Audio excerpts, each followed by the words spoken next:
നമ്മൾക്ക് നമ്മളുടെ തന്നെ നിയന്ത്രണം നഷ്ടമാകുന്നു എന്നുള്ളതാണ് ഈ ലോക ദുഃഖങ്ങളിൽ വച്ച് ഏറ്റവും വലിയ ദുഃഖം. ഈശോ മിശിഹായിൽ സ്നേഹം നിറഞ്ഞ സഹോദരി സഹോദരങ്ങളെ, കുരിശിൻ്റെ തണലിൽ ഷാഡോ ഓഫ് ദ ക്രോസ് എന്ന വചനപ്രഘോഷണ പരമ്പരയിലേക്ക് നിങ്ങളേവരെയും ഏറ്റവും സ്നേഹത്തോടെ സ്വാഗതം ചെയ്യുകയാണ്. നമ്മുടെയൊക്കെ ജീവിതങ്ങളിലേക്ക് തിരിഞ്ഞു നോക്കുമ്പോൾ നമ്മുടെ കൂടെയുള്ള വ്യക്തികളോട് സ്നേഹത്തോടെ സംസാരിച്ച, കരുണ നിറഞ്ഞ വാക്കുകൾ കൊണ്ട് അവരെ ആശ്വസിപ്പിച്ച നല്ല ദിവസങ്ങളും നല്ല ഓർമ്മകളുമൊക്കെ നമ്മുടെയൊക്കെ മനസ്സുകളിൽ ഉണ്ട്. എന്നാൽ ജീവിതത്തിൻ്റെ മറ്റൊരു വശത്ത് അനിയന്ത്രിതമായ നമ്മുടെയൊക്കെ കോപം മൂലം നമ്മുടെയൊക്കെ പ്രിയപ്പെട്ടവരെ വേദനിപ്പിച്ച, വിഷമിപ്പിച്ച ചില ജീവിത സാഹചര്യങ്ങളൊക്കെ ഉണ്ടായിട്ടുണ്ട്. ആ ഓർമ്മകളൊക്കെ നമ്മുടെ ജീവിതങ്ങളിലും നമ്മുടെ വാക്കുകൾ ചിലപ്പോൾ മറ്റുള്ളവരുടെ ജീവിതങ്ങളിൽ തീരാ ദുഃഖവുമായി കിടപ്പുണ്ടായിരിക്കാം. ഈ അവസരങ്ങളിൽ ഈശോയോട് നമ്മൾക്ക് പ്രാർത്ഥിക്കാം, ദൈവമേ, ഞങ്ങളുടെ എല്ലാ ദുഃഖങ്ങളും വേദനകളും നൊമ്പരങ്ങളും, പ്രത്യേകിച്ച് ഞങ്ങളുടെ വാക്കുകൾ മൂലമുണ്ടായ എല്ലാ ദുഃഖങ്ങൾ, ഞങ്ങളുടെ വാക്കുകൾ മൂലം ഞങ്ങളുടെ പ്രിയപ്പെട്ടവരെ വേദനിപ്പിച്ചെങ്കിൽ അവയൊക്കെ ഓർത്തുകൊണ്ട് ഞങ്ങൾ മനസ്തപിക്കുന്നു. ദേഷ്യപ്പെടാത്ത ജീവിതങ്ങളില്ല. നമ്മുടെയൊക്കെ ദേഷ്യപ്പെടൽ കൊണ്ട് മറ്റുള്ളവരുടെ ജീവിതം വേദനയിലൂടെ കടന്നുപോയിട്ടുണ്ട്. ഒരുപക്ഷെ വലിയ ദേഷ്യത്തിലായിരിക്കുമ്പോൾ വായിൽ തോന്നുന്നതൊക്കെ വിളിച്ചു പറഞ്ഞ് മറ്റുള്ളവരെ താഴ്ത്തിക്കെട്ടിയ നിമിഷങ്ങളും നമ്മുടെയൊക്കെ ജീവിതങ്ങളിൽ ഉണ്ടായിട്ടുണ്ട്. എങ്ങനെയാണ് നമ്മൾക്ക് നമ്മുടെ കോപത്തെ നിയന്ത്രിക്കുവാനായി സാധിക്കുക? സുഭാഷിതങ്ങളുടെ പുസ്തകത്തിൽ 16-ാമത്തെ അധ്യായത്തിൽ 32-ാമത്തെ വചനം പറയുന്നത് ഇപ്രകാരമാണ്: ക്ഷമാശീലൻ കരുത്തനേക്കാളും മനസ്സിനെ നിയന്ത്രിക്കുന്നവൻ നഗരം പിടിച്ചെടുക്കുന്നവനേക്കാൾ ശ്രേഷ്ഠനുമാണ് എന്ന്. ചുരുക്കത്തിൽ, നമ്മളുടെ മനസ്സിനെ നമ്മൾക്ക് നിയന്ത്രിക്കാൻ സാധിച്ചാൽ ഈ ലോകത്തെ തന്നെ കീഴടക്കുവാൻ നമ്മൾക്ക് സാധിക്കുമെന്നുള്ളതാണ് ഉറപ്പ്. ഇംഗ്ലീഷിൽ ഒരു ചെറുകഥയുണ്ട്, ലിൻഡ ഹഡ്സൺ. അദ്ദേഹത്തിൻ്റെ ചെറുകഥയിൽ പറയുന്ന ചില കാര്യങ്ങൾ നിങ്ങളുമായി പങ്കുവയ്ക്കുവാൻ ആഗ്രഹിക്കുകയാണ്. ഒരു സ്ഥലത്ത് ഒരു കുട്ടിയുണ്ടായിരുന്നു. അവൻ വലിയ ദേഷ്യക്കാരനായിരുന്നു, ഷോർട്ട് ടെമ്പേർഡായിരുന്നു. അതോടൊപ്പം തന്നെ എല്ലാവരും അവനെ ഒരു മോശമായ, ഒരു നല്ല സ്വഭാവമല്ലാത്ത ഒരു കുട്ടിയായിട്ടാണ് അവനെ നോക്കിക്കണ്ടിരുന്നത്. അവൻ്റെ വാക്കുകൾ വേദനാജനകമായിരുന്നു, അവൻ്റെ പ്രവർത്തനങ്ങൾ വേദനാജനകമായിരുന്നു. ഇങ്ങനെ ഇരിക്കുന്ന അവസരത്തിൽ ഈ കുട്ടിയുടെ ടീച്ചേഴ്സ് മാതാപിതാക്കളോട് പരാതികൾ പറയുമായിരുന്നു.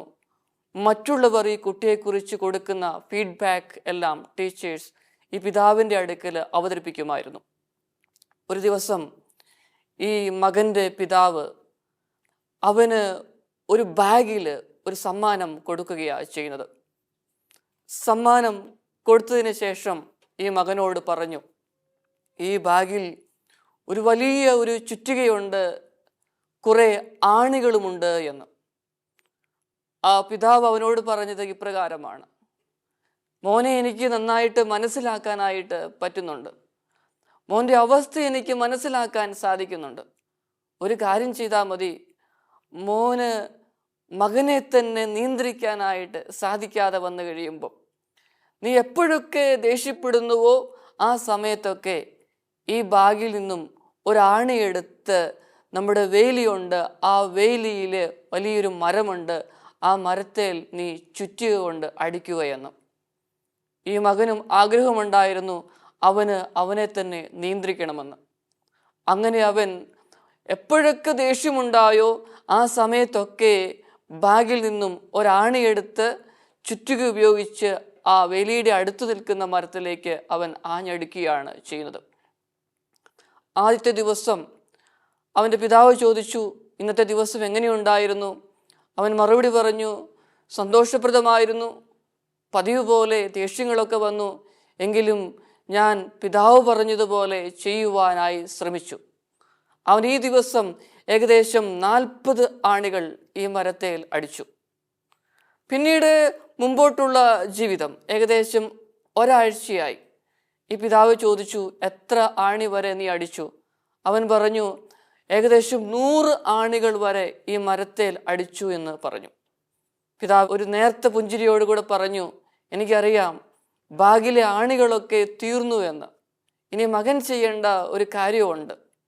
ഇനിയും ദേഷ്യം വന്നു കഴിയുമ്പോൾ, ഇനിയും ആണിയടിക്കുവാനായിട്ട് ആണിയില്ല, ചെയ്യേണ്ടത് ഇത്രയേ ഉള്ളൂ, അടിച്ച ആണികൾ ഓരോന്നായി പറിച്ചെടുക്കുവാനായിട്ട് ശ്രമിക്കണം. അങ്ങനെ വരുമ്പോൾ ദേഷ്യം തോന്നുന്ന സമയത്താണെങ്കിൽ നീ പോയി ആ ആണി പതുക്കെ പറിച്ചെടുക്കണം. അങ്ങനെ അവന് അത് ചെയ്യുവാനായിട്ട് ശ്രമിച്ചു. ദിവസങ്ങളോളം എടുത്തു ആ ആണി മുഴുവൻ അവൻ പറിച്ചെടുത്തു. അങ്ങനെ പിതാവിൻ്റെ അടുക്കൽ കൊണ്ടുവരികയാണ് ചെയ്തത്. അവസാനം ഈ പിതാവും മകനും കൂടെ വേലിക്ക് അരികിലുള്ള ആ മരത്തിൻ്റെ ചുവട്ടിലെത്തുന്നു. എന്താണ് പിതാവ് ഇതിലൂടെ പറയുവാനായിട്ട് ആഗ്രഹിക്കുന്നതെന്ന് അവൻ അറിയില്ലായിരുന്നു.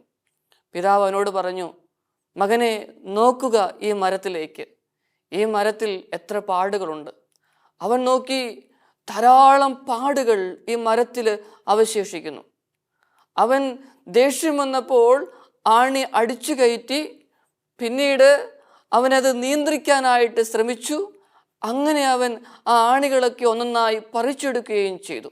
അടിച്ച ആണി തിരികെ എടുത്തു. പക്ഷേ ആ മുറിവുകൾ, ആ അടിച്ചു കയറ്റിയ പാടുകൾ ആ മരത്തിൽ അവശേഷിച്ചു. അത് ഉണങ്ങുവാനായിട്ട് ഒരുപാട് കാലഘട്ടം തന്നെ എടുക്കും. ചിലപ്പോൾ അത് ഉണങ്ങാൻ സാധ്യതയും ഇല്ല. ഇതിലൂടെ ആ മകനെ ഈ പിതാവ് വലിയൊരു കാര്യം പഠിപ്പിക്കുകയാണ് ചെയ്യുന്നത്. അനിയന്ത്രിതമായ നമ്മുടെ ദേഷ്യം മൂലം, നമ്മുടെ വാക്കുകൾ മൂലം മറ്റുള്ളവരുടെ ജീവിതത്തെ മുറിപ്പെടുത്തും എന്ന്. നമുക്കറിയാം, ഒരുപക്ഷെ ദേഷ്യപ്പെട്ടു പോയി കഴിയുമ്പോൾ ചിലപ്പോൾ നമ്മളിൽ ചിലരൊക്കെ അത് മനസ്സിലായി നമ്മൾ ദേഷ്യപ്പെട്ട വ്യക്തിയുടെ അടുക്കൽ ചെന്ന്, ദേഷ്യപ്പെട്ടു പോയി, ഞാൻ പറഞ്ഞത് ശരിയായില്ല എന്ന് പറഞ്ഞ് ചിലപ്പോൾ ക്ഷമ ചോദിക്കുന്ന അവസരങ്ങൾ ഉണ്ടായിട്ടുണ്ട്. നമുക്കറിയാം, അങ്ങനെ ചോദിക്കുന്നത് നല്ലതാണ്. നമ്മുടെ മനസ്സിന് ആശ്വാസമാണ്. നമ്മൾക്ക് നമ്മളെക്കുറിച്ച് തന്നെ ഒരു ബോധ്യം ഉണ്ടാകും. എന്നാൽ അതിനേക്കാളൊക്കെ ഉപരിയായിട്ട് നമ്മളൊന്ന് ഓർക്കണേ, ഈ മരത്തിൽ മുറിപ്പാടുകളുണ്ടായിരുന്നു, ആണി അടിച്ച പാടുകളുണ്ടായിരുന്നു. ഇതുപോലെ നമ്മുടെ വാക്കുകൾ കൊണ്ട് ഏൽപ്പിക്കുന്ന ആ മുറിവുകൾ ജീവിതങ്ങളിൽ നിന്ന് വളരെ പെട്ടെന്ന് ഉണങ്ങുക എന്നുള്ളത് വലിയ പ്രയാസകരമായ ഒരു കാര്യമാണ്. അങ്ങനെയെങ്കിൽ കോപത്തിന് എങ്ങനെയാണ് ഒരു വിദഗ്ധമായ ചികിത്സ നമ്മൾക്ക് നൽകുവാനായി സാധിക്കുന്നത്?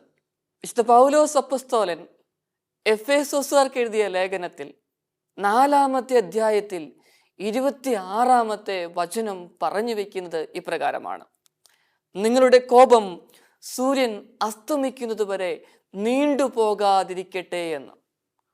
സ്നേഹമുള്ളവരെ, കോപം വന്നാൽ കോപിക്കാം. പോസിറ്റീവായി നമുക്ക് നമ്മുടെ വികാരങ്ങളെ പ്രകടിപ്പിക്കാം. എന്നാൽ ആ കോപിച്ച ദിവസം, ആ വൈകുന്നേരമാകുമ്പോൾ, രാത്രിയാകുന്നതിന് മുൻപ് നാം അനുരഞ്ജനപ്പെടുവാനായിട്ട് ശ്രമിക്കണം. അല്ല എങ്കിൽ വലിയ ബുദ്ധിമുട്ടുകളും വേദനകളുമാണ് നമ്മുടെയൊക്കെ ജീവിതങ്ങളിൽ ഉണ്ടാകുവാനായി പോകുന്നത്. അതുകൊണ്ടാണ് സങ്കീർത്തനത്തിൻ്റെ പുസ്തകത്തിൽ 4-ാമത്തെ അധ്യായത്തിലെ 4-ാമത്തെ വചനം പറഞ്ഞു വയ്ക്കുന്നത്: കോപിച്ചുകൊള്ളുക എന്നാൽ പാപം ചെയ്യരുത്.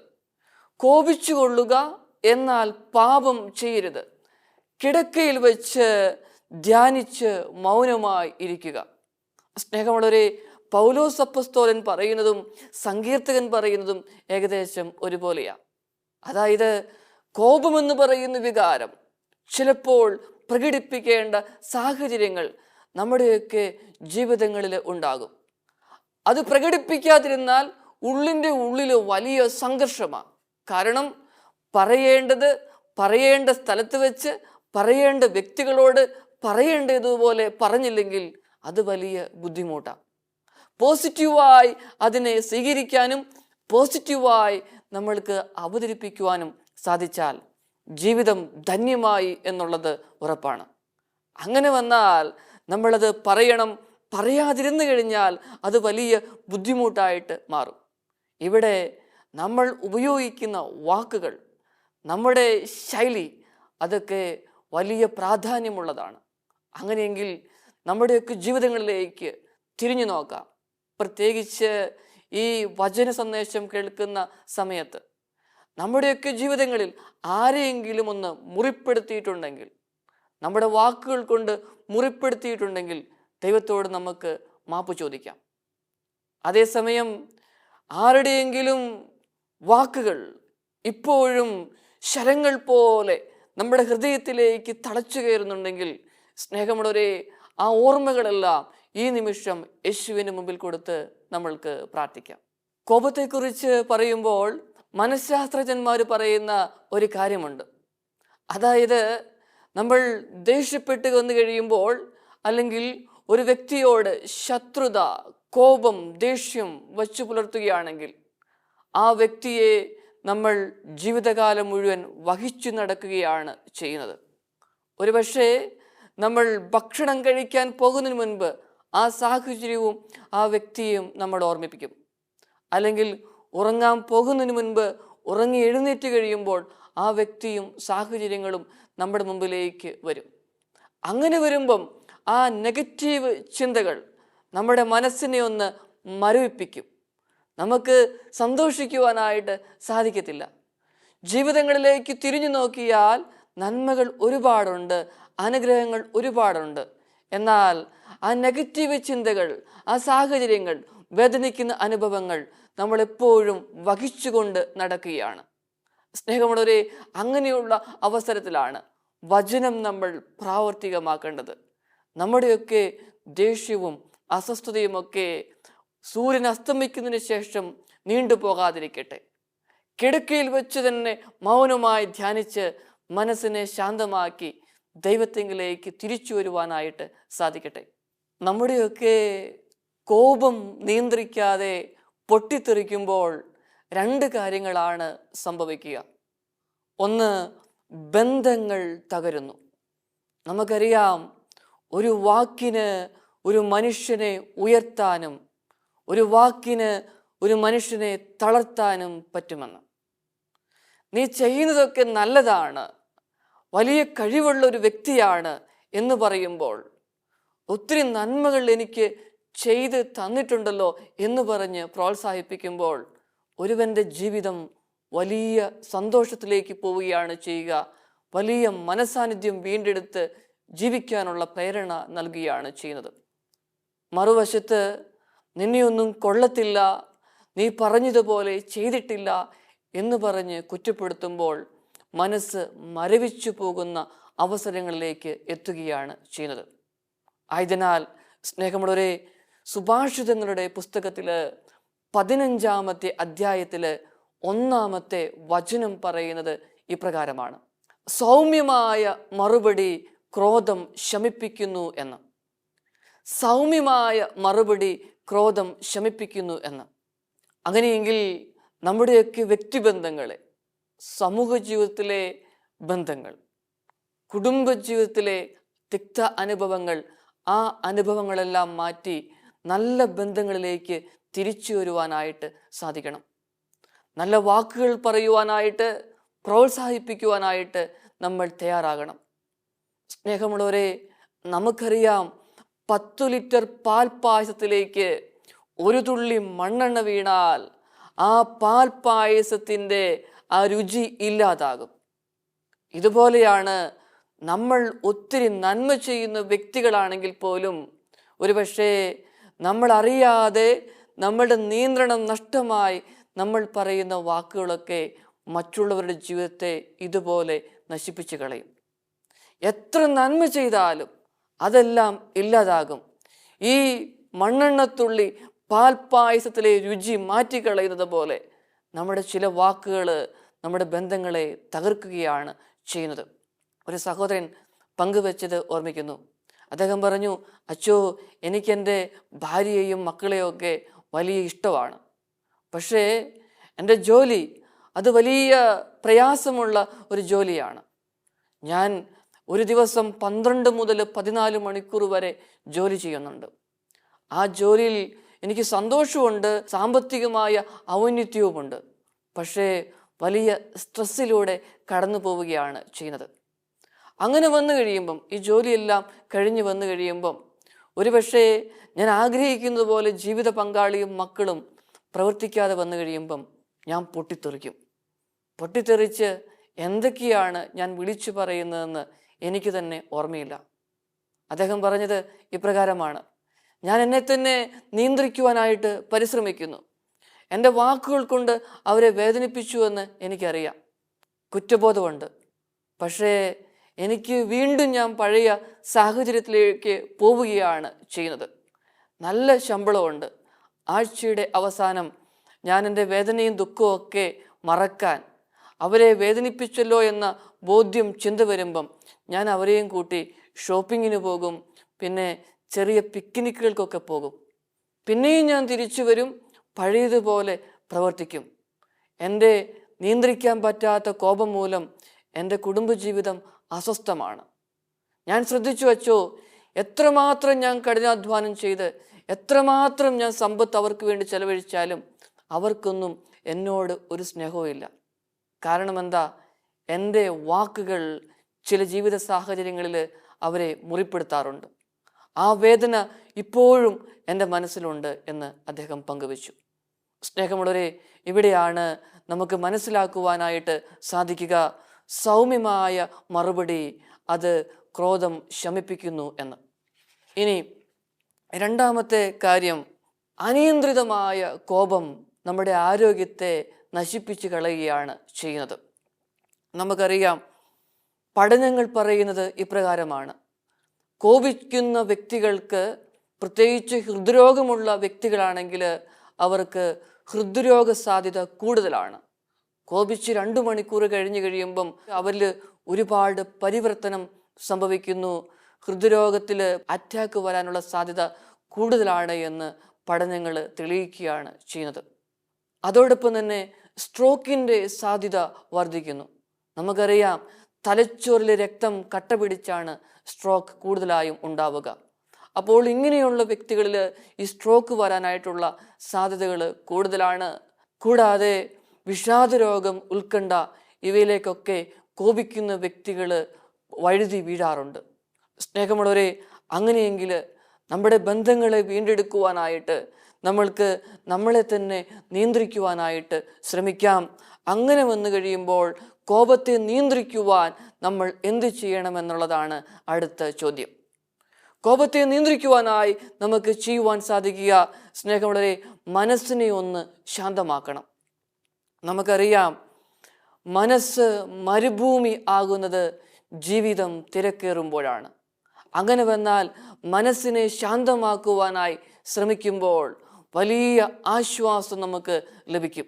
യാക്കോബ് ശ്ലീഹായുടെ ലേഖനത്തിൽ 1-ാമത്തെ അധ്യായത്തിൽ 19-ാമത്തെ വചനം പറഞ്ഞു വയ്ക്കുന്നത് ഇപ്രകാരമാണ്: നിങ്ങൾ കേൾക്കുന്നതിൽ സന്നദ്ധത ഉള്ളവരും സംസാരിക്കുന്നവരിൽ തിടുക്കം കൂട്ടാത്തവരും കോപിക്കുന്നവരിൽ മന്ദഗതിക്കാരുമായിരിക്കണമെന്ന്.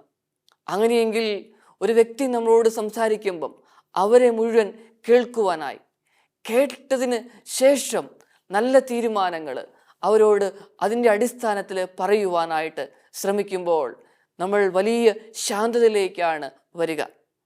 രണ്ടാമതായിട്ട്, ദൈവത്തെ വിളിച്ച് അപേക്ഷിക്കുവാനായി തയ്യാറാകണം. വിശുദ്ധ ഫ്രാൻസിസ് ഡി സെയിൽസ് പറയുന്നത് ഇപ്രകാരമാണ്: അതാത് സമയങ്ങളിൽ നമ്മൾക്ക് വേദന ഉണ്ടാവുകയാണെങ്കിൽ, നമുക്ക് ദേഷ്യപ്പെടണമെന്ന ചിന്ത വരികയാണെങ്കിൽ ദൈവത്തെ വിളിച്ച് അപേക്ഷിക്കണം. നമുക്കറിയാലോ, നമ്മളെ പ്രവോക്ക് ചെയ്യുന്ന രീതിയിൽ ആരെങ്കിലും സംസാരിച്ചു കഴിഞ്ഞാൽ നമ്മൾക്ക് പൊട്ടിത്തെറിക്കുവാനായി തോന്നും. ആ സമയത്ത് നമ്മളെ തന്നെ മനസ്സിലാക്കാനായിട്ട് സാധിക്കണം. അങ്ങനെ വന്നു കഴിയുമ്പോൾ ഒന്ന് പോസ്റ്റ് ചെയ്ത് ദൈവമേ എൻ്റെ ഈ ശരീരത്തിൻ്റെ അവസ്ഥ, മനസ്സിൻ്റെ പ്രവണത അങ്ങേക്ക് അറിയാമല്ലോ, അങ്ങ് ഏറ്റെടുക്കണമേ എന്ന് പ്രാർത്ഥിക്കാൻ സാധിച്ചാൽ ഒരു പരിധിവരെ നമ്മുടെ ജീവിതത്തെ നിയന്ത്രിക്കുവാനായിട്ട് സാധിക്കും.